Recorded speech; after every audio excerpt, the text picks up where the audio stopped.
बाप और बेटे रूह कुदस के नाम में आमीन। ये पाशका के दूसरे एतवार का पैगाम है। इस एतवार को इलाही रहम का एतवार भी कहा जाता है। पहली तिलावत रसूलों के माल की किताब उसके दूसरे बाब की 42वीं से 47वीं आयत। दूसरी तिलावत मुकद्दस पतरस का पहला आम खत उसके पहले बाब की 3 से 9वीं आयत तक, और अंजील मुकद्दस बामुताबिक मुकद्दस यूहन्ना उसके 20वें बाब की 19वीं से 31वीं आयत तक। मेरे अज़ीज़ों, ईद पाशका 40 दिनों पर मुहित है। क्यों ये 40 दिनों पर मुहित है? क्योंकि खुदावंद यीशु मसीह के जी उठने के बाद खुदावंद यीशु मसीह मुसलसल अपने शागिर्दों पर ज़ाहिर होते रहे और ज़ाहिर होकर उनके ईमान को मजबूत करते रहे, उनको इस बात के लिए तैयार करते रहे कि वो जी उठे मसीह पर ईमान लाएं। पहले वो ईमान रखते थे, पहले वो खुदावंद यीशु मसीह को जानते थे। वो जानते थे एक ऐसे शख्स को जो मोजज़ात करता है, वो जानते थे एक ऐसे शख्स को जो बहुत सारे अचंभे दिखाता है और खूबसूरत तालीम देता है, और उसकी इलाही हैसियत को वो जानते थे। मगर खुदावंद यीशु मसीह के जी उठने के बाद ईमान में एक वाज़ेह तब्दीली आई है। ये तब्दीली हम देखते हैं कि जब ईमानदार ईमान में मजबूत हुए तो उनकी ज़िंदगी में क्या तब्दीली आई। रसूलों के अमाल में से जो आज की पहली तिलावत ली गई है, वहाँ लिखा है कि सब ईमान लाए थे, जो वो इकट्ठे रहते थे, सब चीज़ों में शराकत रखते थे और वो रसूलों की बातों पर चलते थे और बहुत सारे मोजज़ात उनकी ज़िंदगियों से ज़ाहिर होते थे। ये कब हुआ? ये तब हुआ, मुकद्दस पतरस कहता है कि उसने अपनी रहमत से यीशु मसीह को मुर्दों में से जी उठने के वसीला से हमें असर नौ पैदा किया है। खुदावंद यीशु मसीह का जी उठना ईमान का एक बहुत बड़ा वाक़या है, और इस बात के लिए मुकद्दस पतरस कहता है कि उसके जी उठने से हम असर नौ पैदा हुए हैं, और अब हमारा ईमान जो है वो बेशकीमत सोने से भी ज़्यादा कीमती है। और हम आजमाए जाते हैं, हम दुखों में पड़ते हैं, मगर इन्हीं दुखों में पड़ने और आजमाए जाने के बाद हम जो है वो अब्दी ज़िंदगी पाएंगे। खुदावंद यीशु मसीह अपने आप को अपने शागिर्दों पर जाहिर करते हैं। दो बहुत बड़े मौजू बनते हैं अंजील मुकद्दस में से। पहला मौजू है कि खुदावंद यीशु मसीह अपने शागिर्दों को मिलते हैं और उन्हें कहते हैं कि जिस तरह बाप ने मुझे भेजा है उसी तरह मैं तुम्हें भेजता हूँ। और उसने उन पर फूंका और कहा कि तुम रूह कुद्दस लो, जिनके गुनाह तुम माफ़ करो उनके माफ़ किए गए हैं, और जिनके गुनाह तुम कायम रखो उनके कायम रखे गए हैं। खुदावंद यीशु मसीह जी उठने के बाद पहला काम जो करते हैं, अपने रसूलों को वो अख्तियार देते हैं जो बाप ने उसे दिया है। खुदावंद यीशु मसीह पर एक इल्ज़ाम था कि उसने कहा था कि उस मफलूज को, जिसे ऊपर से छत से लटकाया गया चारपाई के साथ, तो उसे खुदावंद यीशु मसीह ने कहा कि तेरे गुनाह माफ़ हुए। तो फकीयों फरीसियों ने, जितने भी मजहबी आलम थे, उन्होंने इस बात को नापसंद किया और कहा कि कौन गुनाह माफ़ कर सकता है। तो खुदावंद यीशु मसीह वहाँ पर ये वाज़े कर देते हैं कि उसे गुनाह माफ़ करने का इख्तियार है। और ना सिर्फ खुदावंद यीशु मसीह गुनाह माफ़ करने का इख्तियार रखते हैं, बल्कि शागिर्दों को, कलीसिया को वो ये इख्तियार देते हैं कि वो दूसरों के गुनाह माफ़ करें। और खुदावंद यीशु मसीह अपने शागिर्दों को ये इख्तियार देते हैं, यानी इंसान के गुनाह माफ़ करके इंसान को खुदा के काबिल बनाने की जिम्मेदारी कलीसिया पर है। और इसके अलावा इस इख्तियार को हम दूसरे मायने में भी देखते हैं, जब खुदावंद यीशु मसीह ने कहा कि मैं आसमान और ज़मीन की कुंजियाँ तुम्हें देता हूँ, कि जो कुछ ज़मीन पर बंद होगे वो आसमान पर बंधा रहेगा।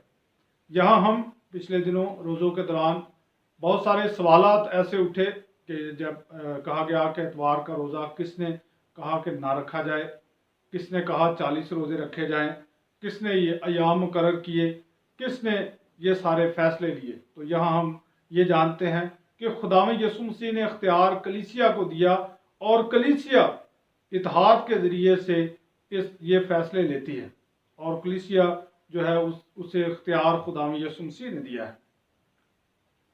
दूसरा मौजू जो है वो ये है कि खुदावंद यीशु मसीह जब अपने शागिर्दों पर जाहिर होते हैं तो सबसे पहले वो क्या करते हैं, अपने हाथों और पसलियों को उन्हें दिखाते हैं। और इसी के साथ तोमा वहां पर नहीं है तो वो भी यही कोशिश करता है, वो भी यही मांग रखता है कि मैं तब ईमान लाऊंगा, यकीन रखूंगा जब मैं अपनी उंगलियां उसके हाथों के जो छेद हैं उसमें ना डाल लूं और अपना हाथ उसकी पसली में ना डाल लूं। खुदावंद यीशु मसीह को तो सब जानते थे। अभी लिखा है कि और उसी रोज हफ्ते के पहले दिन, यानी खुदावंद ये जो है जिस दिन जी उठे उसी दिन शाम को खुदावंद यीशु मसीह शागिर्दों पर जाहिर होते हैं। अभी सिर्फ 3 दिन ही हुए हैं, खुदावंद यीशु मसीह सिर्फ उनसे 3 दिन अलग रहे हैं। खुदावंद यीशु मसीह को पहचानने के लिए उन्हें किसी तरह की भी किसी और चीज की जरूरत नहीं थी, मगर फिर भी खुदावंद यीशु मसीह अपनी पहचान अपने जख्मों के जरिए से करते हैं। और तोमा भी यही डिमांड रखता है, तोमा भी यही चाहता है कि वो जख्म देखे और जख्मों के बाद वो यीशु पर यकीन करेगा। क्यों? क्योंकि यीशु पर यकीन करने के लिए पहले मौत पर यकीन करना जरूरी था। यीशु मसीह के जी उठने पर यकीन करने के लिए पहले उसके मरने पर यकीन करना था। और जो खुदावंद यीशु मसीह अपने जख्मों को उन्हें दिखाते हैं तो उन पर ये वाजे करते हैं कि मरने वाला भी मैं ही था और जी उठने वाला भी मैं ही हूं। और तोमा भी यही मांग रखता है कि मैं देखूंगा कि आया ये वही है जिसे सलीब दी गई, आया ये वही है जो कुर्बान हुआ है, आया ये वही है जो मर गया है और जी उठा है। तो खुदावंद यीशु मसीह अपने जी उठने को उन पर जाहिर करते हैं, अपने जख्मों को पहले दिखाकर कि मैं मर गया था और जी उठा हूं। खुदावंद यीशु मसीह ने अपनी जिंदगी में इन शागिर्दों पर बहुत मेहनत की, इनको बहुत सारे मुआजिजे दिखाए, इनको तालीम दी और अपनी इलाही कुदरत इन पर जाहिर की।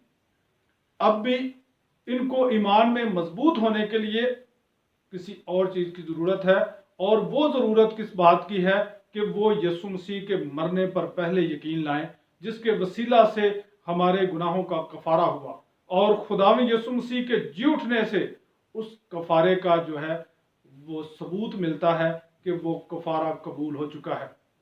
उस कफारे का ये ऐलान है कि वो कफारा जो है वो तस्लीम कर लिया गया है।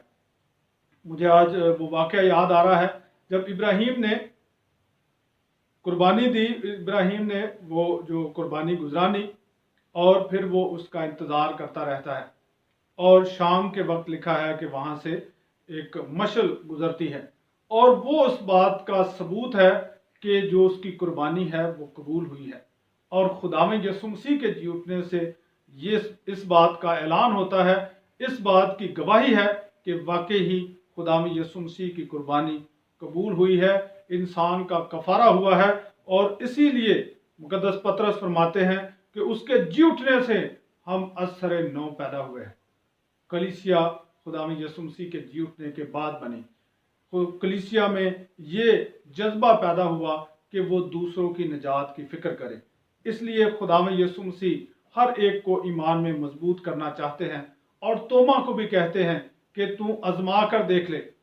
जो इंसान का एक शऊर है, एक समझने का तरीका है जिसे हम साइंस कहते हैं, जिसमें मुशाहिदा किया जाता है, तजुर्बा किया जाता है, छू कर देखा जाता है, आजमाया जाता है। खुदावंद यीशु मसीह तोमा को ये मौका फराहम करते हैं कि तू ये आजमा कर देख और गैर मुतकिद नहीं बल्कि मुतकिद बन।